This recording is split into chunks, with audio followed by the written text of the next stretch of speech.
That's not the way good science is done, Hmm. Of course. nor is art, nor is progress. What we want to do is, if you've got these resources, think about all the dreams you can unleash and creativity. Pure. Open it up rather than channel it into a small hole.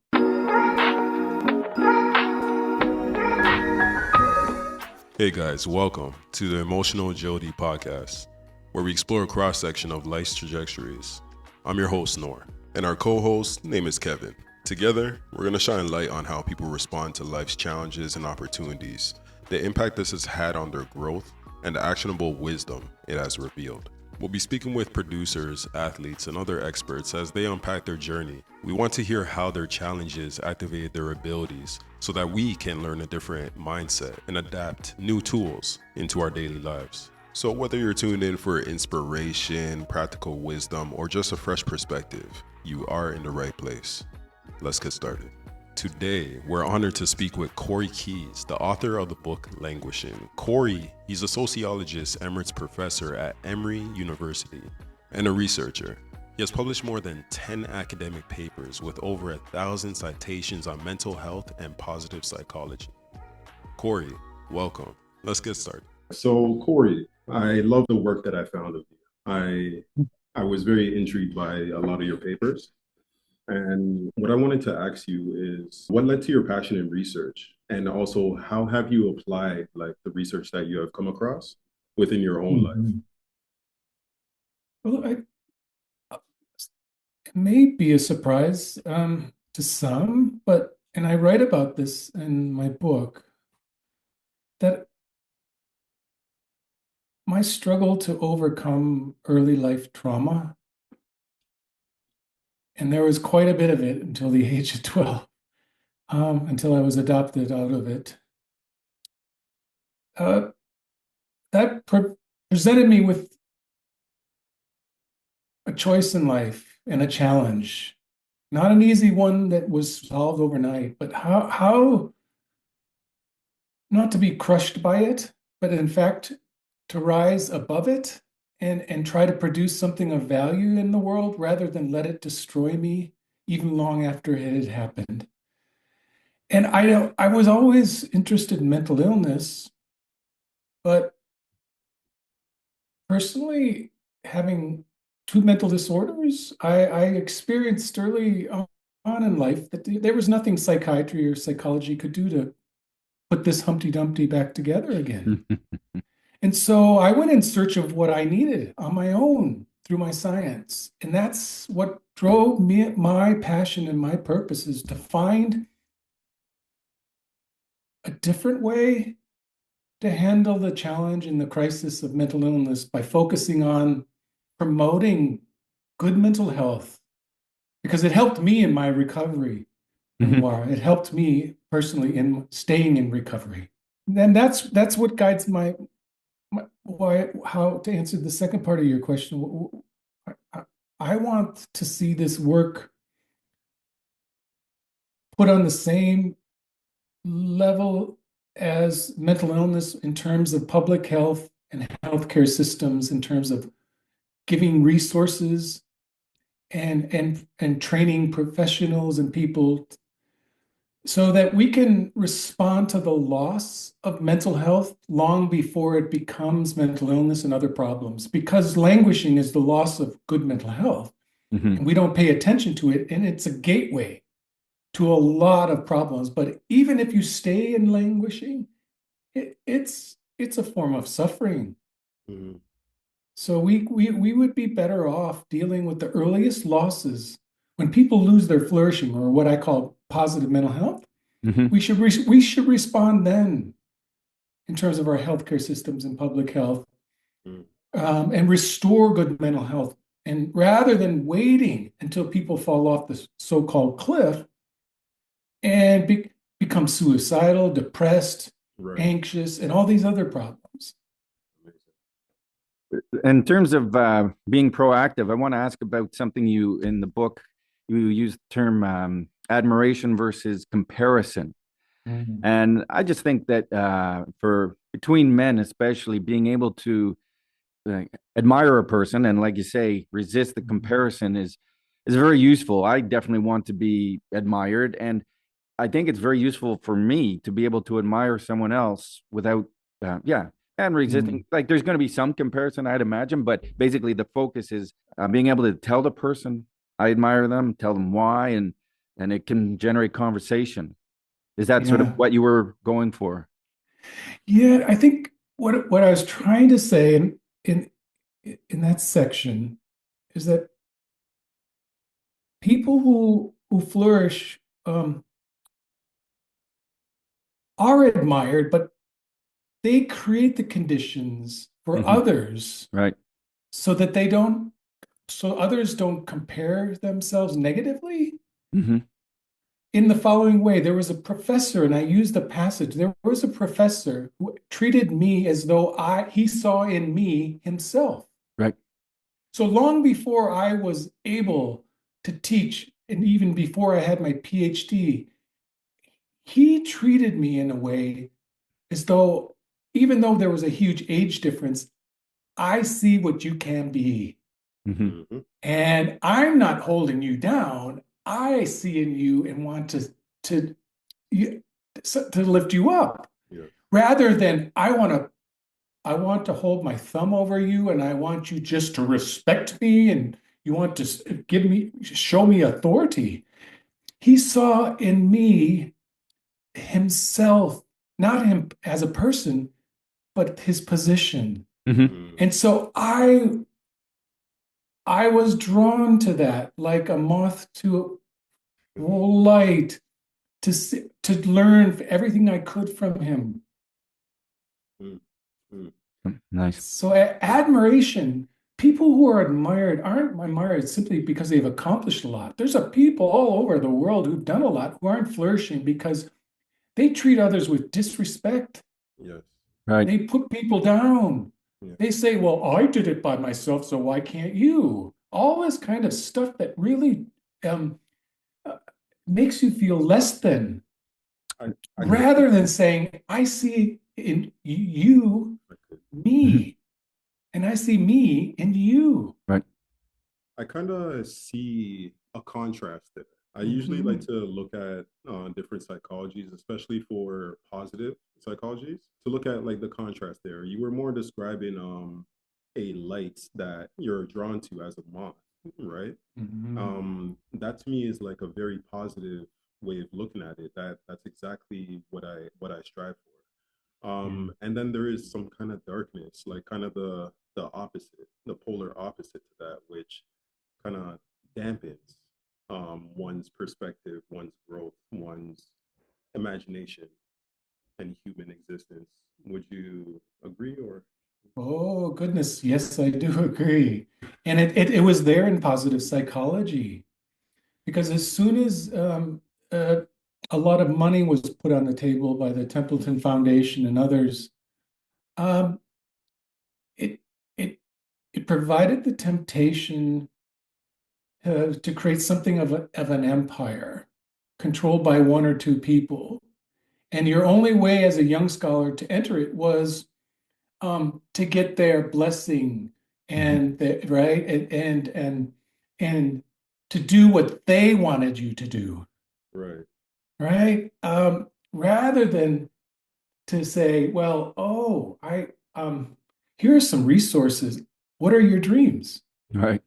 What are your dreams? Yeah. Um, and so I was there for a couple of years, and I just thought, oh my God, the people who were funding it had an agenda.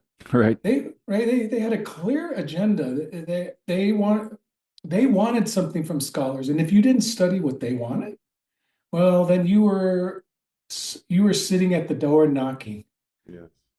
and they wouldn't let you in unless you honored them. And Wow. so, yeah, now that's not the way good science is done, hmm Of course. nor is art. Yeah. Nor is progress. What we want to do is, if you've got these resources, think about all the dreams you can unleash and creativity. Pure, Open it up rather than channel it into a small hole. For sure. pure Yeah. happiness and passion for creation. Yeah. Yeah. And is that one of the aspects of human excellence you identify? There's five or six of them. One of them is autonomy. And Mm. again, that you didn't have that with Templeton, it sounds like, but also on an individual scale. I just, again, it's another term that I think if people can have some traction with, it can really be useful for them in the moment in life of being able to stand up for themselves and their wherever they are. Like you say, you can stand up for yourself even though you're languishing, and very important too, because then you reach out and you reach up. And so, Mhm. autonomy. What is that? Have you sort of had people tell you that that's important to be in one of those capacities of human Oh, excellence? yes, it is, and it's a good point because why would you work so hard to achieve a level of skill or degree or any ability in the world, and then suddenly somebody you enter a, a workplace or an institution or are surrounded by people who want to control rather than um, allow you to have a voice in what is happening. Mm-hmm. I never understood. See, the MacArthur Foundation is long before positive psychology came along, created the successful aging networks. Mm-hmm. Right in the 1980s and the 1990s, they saw that we along with many other countries were an aging society. Right. Right, the baby boom is with us now, and it's the biggest cohort ever, and it's creating some challenges for us. And so they wanted to study how people um, age successfully, despite the fact that there will be inevitable challenges as we grow old. They didn't tell us what to study. They just gave us Right. this concept. They chose uh, uh, around the world the brightest minds, but not just the brightest minds, the people who could collaborate with each other Exactly. and come to the table and work on studies that would focus on successful aging. They didn't tell us what successful aging was. Mm-hmm. We were allowed to bring create that for ourselves. And here's the remarkable thing. I was part of a network that is still living today. This year, we will collect the fourth wave of data Right. every decade. And that data set is available to anyone in the world to come along as a young scholar or old scholar to study. You don't have to be part of the network to study it. It feeds hundreds and hundreds of young scholars who are looking for data and don't have the money. But how did that all happen? The MacArthur Foundation said, there's a challenge in the world. I think we need to focus on how people age successfully. They gave us a few guidelines. Right. Now, let's put the best and the brightest minds together Mm-hmm. to study that. And they gave us autonomy to study it. They didn't tell us what to study it or even how to study it. Mm-hmm. That's enlightened thinking. Oh, yeah. Rather, we live in an age now where everyone has sort of an agenda, even the foundations. And it's like, Right. I don't think that enables the best science or art or music or anything. It's like, oh, just tell people because human beings thrive when they're given a challenge Sure. and then have a voice in helping to solve it. That's how people flourish. Mm-hmm. I love that. I also wanted to get more on your perspective because you were speaking about a different style of teaching, a different style of art, a different style of learning and growth, right? I used to have this vision as a kid of a different style of school system. And I've heard you speak about a well care system. I wanted to hear more about how you believe that would help a community grow or help a community heal or help someone who is looking to feel less invisible in life. Mm. Well, I can only speak personally because um, before I was adopted out of some very horrible situation, I did not I did not do well at school. Yeah. Especially, and I write about this, the typical classroom with its rows upon rows of students where you have to sit and be quiet and you're given instructions and you're not allowed to sort of go work on what you want to work on. Hmm. Oh, right? I couldn't do that. Now, in retrospect, as a kid, I didn't know that. They would have said I had ADHD and given me some medication today. But here's the problem.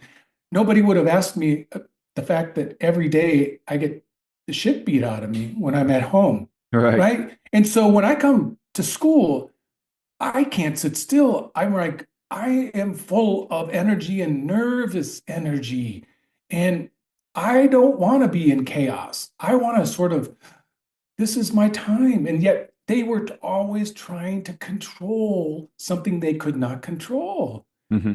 And so a lot of kids, I'm sure, who are diagnosed with ADHD are being misdiagnosed. They are experiencing some really terrible circumstances in their community or their home or Hmm. somewhere. But that I had 1 year where, because we would move almost every year because my father was a construction worker and I happened to move into a district where they put me in an open classroom. And that meant I could interact with kids one grade below and one grade above. Oh, wow. I could move freely Wow. to activity centers in these rooms, That's but really I cool. had to be working on something, but I could choose it. Hmm. And oh my God, I jumped 2 grades in reading.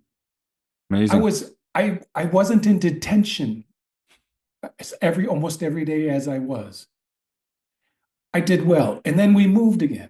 And I was right back in this traditional classroom. And all of a sudden the trouble began. And then once I was adopted, guess what? I went from bad grades and detention to 180. I was on the honor roll. I loved it. It was like, so all of that's to say is we could be doing so much more in education Yeah.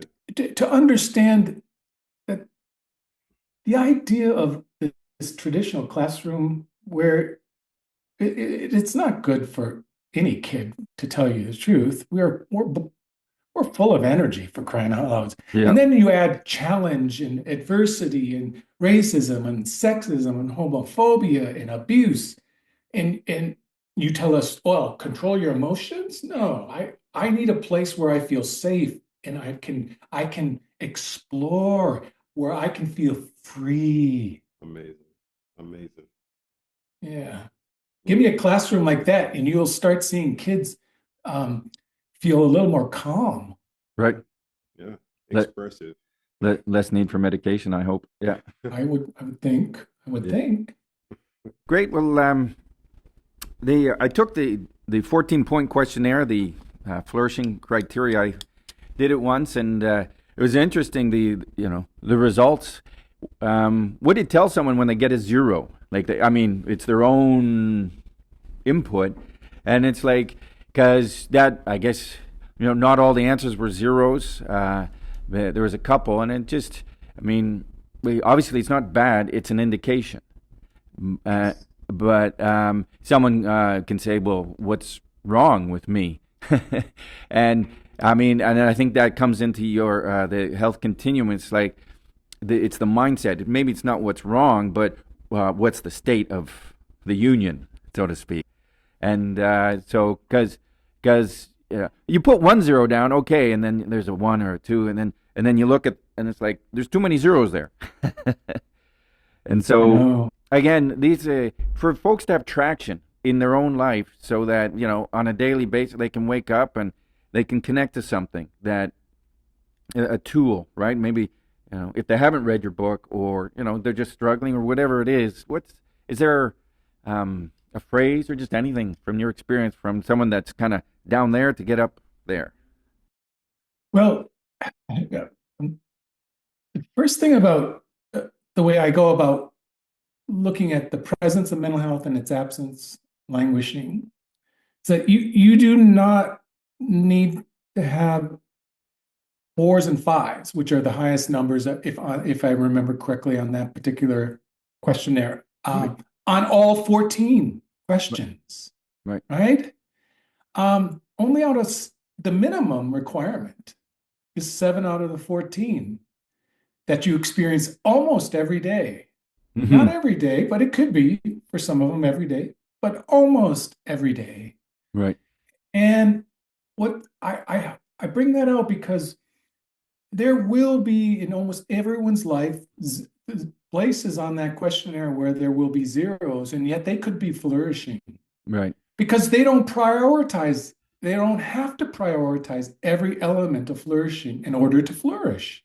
Mhm. You don't have to be Superman or Superwoman in order to flourish, is my point. Right. You just need to feel good out in at least one way out of the three ways, right? Happy, satisfied, or interested in life. Just one, almost every day, Right. combined with at least 6 out of 11 functioning well, Mm. almost every day. Right. What I love about that and what people don't understand, some people come along and critique my work, and I don't think they've really even read it. They just look at the word flourishing and they talk about. There was an article that came up. Well, these people studying flourishing don't look at social inequality, and I'm like, have you even read my work? I'm like, and that somehow I'm biased, and I'm like, you're thinking I'm just Western or I'm middle class or upper class, and I'm telling you, no, we all flourish in different ways. And that's the point of my questionnaire too. But Right. but we all languish in slightly different ways and to slightly different degrees as well. Right. So when you see some zeros and some ones and some twos and threes, um, think of it this way. It's a wake-up call. It's like your alarm clock that goes off in the morning that you set the night before with really good intentions to get up and do something really positive for yourself. But many of us, and sometimes all of us, will hit snooze, Mhm. right? Yeah. Right. And so I don't follow through on the good intention. Right. Well, when you're languishing, it's a wake-up call. It's an existential wake-up call that something that was good in your life or something that you wanted that was good in your life isn't there. You're missing something, but it's a good thing. Or you've lost it, or you want it, but you're not working on it. So it's a challenge to say, well, I have to face that. This doesn't feel good. And now I have to deal with this. Yeah. But it's not that something bad has happened. It's just that something right isn't going. Things aren't going right in your life. That doesn't mean they're going wrong. It just means things may have been good and you were flourishing, but you've lost it. And as soon as you lose it, it doesn't feel good. And it's like an alarm clock. Right. So Yeah. treat it that way. Don't hit snooze when you're languishing, because if you hit snooze every day, Right. oh, the book is very clear. It becomes a pathology. Yeah. The approach to what I call the shadow side of your life, like whatever darkness it is, even if it's a scary road to walk down, Mhm. if you're a fan of journaling, and you get those emotions out, you aggressively attack those emotions and understand why it hurt you, or what can you do different, or how can you accept it in a different time. Well, this shadow part that's part of us that Jung talked about it's sort of like the two wolves story that I talk about and that our other cultures have talked about, that we all have in our nature both dark and light, shadow and light, and good and bad. Mm-hmm. Now, here's what happens when you start to languish and you don't deal with it and you start blaming others for it, right? We all can Mhm. blame others for the fact that we're languishing, and there For are sure. systemic reasons, don't get me wrong. Mhm. But I learned very early on, if you spend too much time doing that, the shadow comes out and you get angry, you get aggressive, you start doing more things that actually get in your way than help. Mhm. And so I didn't wait. I couldn't wait for the world to catch up and solve the problems that I was experiencing. And in fact, it still isn't. We don't deal with child abuse and neglect, do we? No, no. So I'm here to tell young people and adults who went through it, don't wait for the world to catch up with you. Here, you have every right to the things that go into flourishing. And those 5 vitamins I talk about are just a beginning. You can do that. I don't care where you are in the world, who you are. You can prioritize that. And as a kid who was abused every day I walked out of that house and I became a different person. I had friends and I played and it was like defiance. I knew that they were going to crush me back home, but when I was out and free, I played. Great. I had fun. I enjoyed. And I was like, that's why I say play is a form of defiance sometimes in a world that wants to crush your spirit. Right. So don't wait for the world to catch up. You will be a far better advocate when you're flourishing, despite the challenges that are both systemic and endemic. Right. Even as a sociologist, I would love the world to become a better place, but it's a messy, big place, and it changes for the.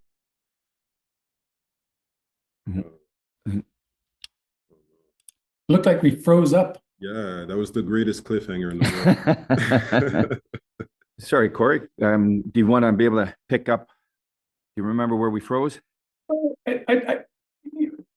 Not quite, but people sometimes misunderstand me when I make this point that don't wait for the world to change in order to prioritize your own flourishing. Because then they push back and they look at me and they assume all kinds of things because I'm a male and I'm white and like somehow I had some kind of gifts in life, and they don't read about the story that I had to overcome. Right. I'm not saying we all share the same challenges. No. And that I don't want systemic change, but I'm not going to wait for the system to change. I'm going to do what I can in my own life and for the people I love in my community. Great. To defy the system and live as well as. Guys, now you know how the internet is. We could not connect back with Corey for the life of us. So instead of listening to a lot of different chops and ugly edits, what we're going to do is speak with Corey again at a later date. So be sure to look out for part 2 of the conversation with Corey Keys. We really appreciate your time and made it very enjoyable to speak with you. And I think keep going with exactly what you're saying, the positive, not that it, for the mental health as in positive versus negative. It's not a whole, it's a defined action, like you're saying. So thank you very much for your words. Yeah, I personally learned a lot from you today, and I really enjoyed the knowledge and the perspective that you come from. So I want to endorse your work also. I think it's amazing. Thank you. I appreciate it. And thank you both for having me and for the launch. Yeah. Of your podcast. And I wish you all the best with it. Appreciate it, Corey. Thank you. And we'll direct people to find you on YouTube, and they can also look for your book as well, Languishing. Thank you. Thank you very much, Corey. Bye-bye. Have a great day. You too. Bye-bye. And that's it for episode 1 of the Emotional Agility Podcast. Remember, growth isn't about avoiding emotions. It's about learning how to move through them with grace and resilience. Keep showing up for yourself, and we'll be sure to be here bi-weekly. If this episode resonated with you in any way, share it with someone who needs it. And don't forget to subscribe for more insights on how to navigate life with emotional strength.